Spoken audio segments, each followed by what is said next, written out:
you're new to making cosplays, or even if you're not, it can be difficult sometimes to figure out what fabric you want to use. You may be furiously searching Google for the qualities of the fabric that you're looking for and turning up a little bit empty-handed. So here are my top fabrics for cosplay. And stay tuned for number one, because this one might surprise you. One of my favorites for making ball gowns, for making corsets, for skirts, even pants, is taffeta and dupioni. Now, these are a weave, not a fiber. Fabrics are named by the weave of the fabric and the fiber content. Taffeta and dupionis typically come in a silk or a polyester, which is very important when you're shopping because they have wildly varying price points. Now, I always prefer a silk because natural fibers are just superior, but like I said, they can be very expensive. So a lot of times I will default to a polyester, taffeta, or dupioni. These are really beautiful because they have the sheen and quality of a satin, which is what traditionally people would think for princess costumes, but they have some texture which gives them some visual interest. Dupioni has even more texture than the taffeta because it has these little balls on the fabric called slubs, and these are natural variations that occur in raw silk, and those have been recreated in a synthetic fiber. So, the next time you go to build a princess gown, consider taffeta or dupioni. Like I said, when people think of princess costumes, they think of satin, but I have the complete opposite recommendation. Avoid satin, because here's the problem. A lot of people just go straight for the cost, and when they're looking at cheap satins online, they're traditionally looking at lining satins, which are very light, they're very flimsy, and they just frankly look cheap. You don't need shiny to denote value. And because they're so light and slippery, they're incredibly difficult to sew. If you don't have your tension right, then your seams are going to get all wavy and bubbly, and it's just going to slip and slide all over the place, so just avoid it. If you really are intent on having satin, or you really feel that it's appropriate for the character, then my recommendation is to look for a Duchess satin, a bridal satin, or a matte satin, which is my personal favorite. These have a lot more body to the fabric, which is the weightiness, the density of the fabric. They're going to be easier to sew, and they're not going to be that tacky high shine that traditionally satin has. If you are looking for something really weighty, like you're making a fairy dress or something that has a billowiness to it, then looking for a lightweight satin like a silk charmeuse or a polyester charmeuse will be the better option, but you are going to pay a little bit more for it, and it's worth every penny. If you're looking to get a skirt that has a lot of volume but still has that light, airy feeling, then organza is going to be a good fabric to look for. A lot of times when people think airy and light, they think tulle, but tulle just doesn't hold up compared to organza. Organza has a lot of body to it, bow chicka bow wow, which means it's going to drape and pleat beautifully and have lots of volume, but it's also going to hold up a lot better than tulle, especially when sewn properly. Take for instance a selkie dress. That is a dress that has a lot of drape to it, but also a lot of volume, and those are made almost entirely of organza. Once again, natural fibers are the ideal, but silk organza can be terribly expensive, so polyester is also a great option. Not to mention you can also get much more intense and vibrant colors in polyester than compared to silk.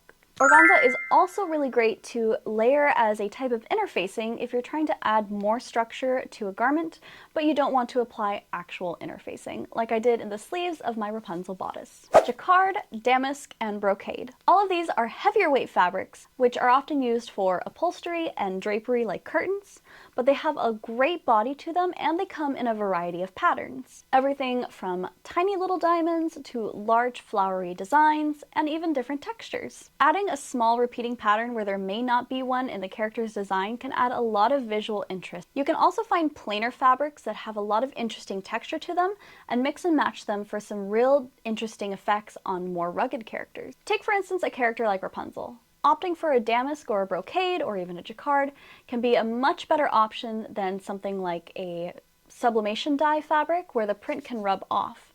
That's because all of these fabrics, the design is woven into it, which means it's going to have a lot more longevity. Sequins, lace, and leather. Sounds like a good time. Despite my disdain for satin, I love shiny things, especially sequins, because they really add just such great texture and shine and depth to a costume. I don't, however, like leaving sequin fabrics plain on the costume. I do prefer to have a layer of organza over top my sequins, because if you've ever worn anything with sequins on it, you understand how much it likes to grab your hair, or grab your wig, or grab onto itself. Especially if you're wearing sequin pants, your thighs, the chub rub just grabs and all of a sudden you're losing sequins from your crotch and it's just not a good time. I have a pair of Michelin pit pants that do exactly that, and the whole night it looks like I'm grabbing down there, but really I'm just trying to release the sequins from each of my thighs because they're grabbing on for dear life.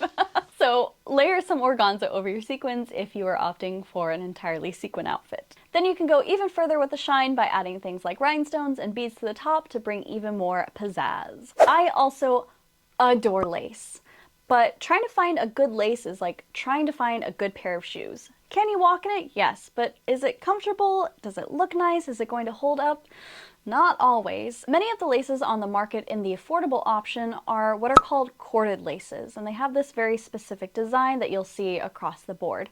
So in my opinion, if you have the budget, opt for an embroidered lace because that's going to look a lot more elegant and not have that chunky kind of childlike look to it. Embroidered laces just have a much more fine, delicate, high quality look to them, and you can even get them in cotton, which, pro tip, look for cotton embroidered lace fabric. Since it's made out of cotton, you can very easily dye it with Rit dye to be able to customize it to any character you desire, which is exactly what I did in my Rapunzel costume, which you can see somewhere over here. You can opt for a polyester embroidered lace fabric too, but you will have to use a Rit dye poly, otherwise the dye will not take. Leather, leather, leather. I love leather, but I hate synthetic leather. Hot take alert, synthetic leather fucking sucks. It is just petroleum, which means you're still having to destroy habitats, which means it's not environmentally friendly, it's not eco-friendly, it's not animal friendly.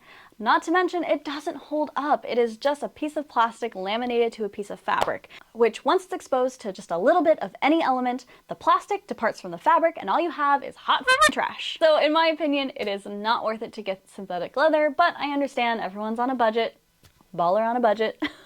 So do what is best for you. But here is my pro tip. If you are trying to do a leather project, go to the thrift store and look for a genuine leather jacket, either in the women's section or, even better, in the men's coat section. For instance, my Siri corset and then later my traveling on a belt were both made from a men's work jacket that happened to be a lamb leather. And what's really great about buying used leather jackets and repurposing them into costume pieces is leather gets this beautiful aging effect that happens to it that does all the work for you. You don't need to age the costume because it's there and it's natural and organic. You're not having to apply paints or dyes or whatever to the top of the leather. It just, it's so worth it. It's so worth it. Now just make sure that you do lots of mock-ups because leather is something you can really only sew once because it becomes perforated and then it can rip. And last but not least, my favorite fabric, which will probably surprise you, is Twill. I fucking love Twill. I feel like I buy it every time I'm down at the fabric district because I use it so much. It is great for corsets, it is great for pants, for bags, for jackets. It can come in a stretch. It can come in a non-stretch, which is what I love to use for corsetry, which is honestly the majority of what I do. It has a nice body to it. It ages beautifully. It wears beautifully. You can get it in a range of colors. It is just an amazing fabric. Check it out. Try sewing with it. Oh, and it's so easy to sew with. So easy to sew with. Yeah, have fun sewing with Twill. Let me know in the comments down below what your favorite fabrics are and if you have a favorite fabric shop. Thank you so much, and I'll see you in the next video. Bye!